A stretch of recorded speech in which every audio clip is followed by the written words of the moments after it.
Hello, I'm Matthew Kelly. I'm playing Mr. Bennet in Pride and Prejudice by Jane Austen this week at the Lowry Theatre. That's until Saturday on 8 performances, 3 matinees, and I'll see you there.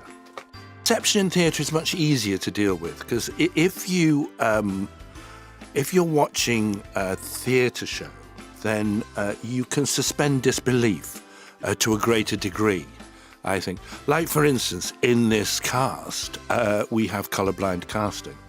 So two of my 5 daughters are mixed race. One's Welsh, one's Irish, and actually I don't think, and one's Scottish. Actually, I don't think any of them are English.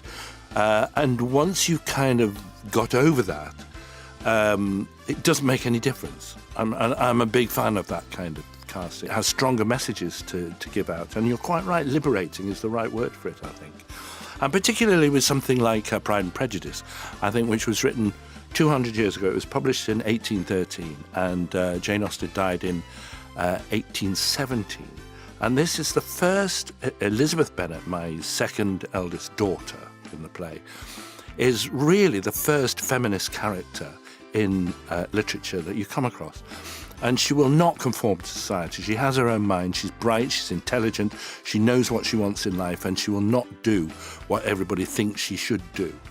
And she knows what's fair and what's right. It's an extraordinary book. It's funny, it's witty, it's clever, it's intelligent, it's got a fantastic story. It says a lot about the society then, and it certainly says a bit about society now. It's got so much going for it, and it's authentic because apparently Jane Austen used to write her stuff during the day, and then the family would read it to each other at night, because I think television was quite limited in 1813. So they used to read the stuff to each other, and they go, Jane, I don't think that sounds very real.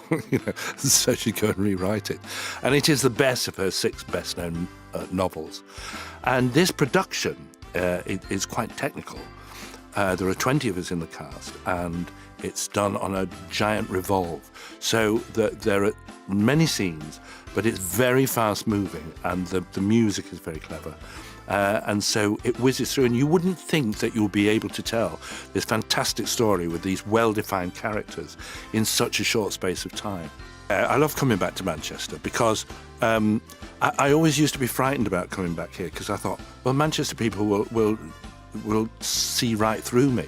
They'll know all my tricks, But in fact, the reverse is true. What happens is Manchester people are very kind, and they kind of like to see their own doing well, and so they're very supportive.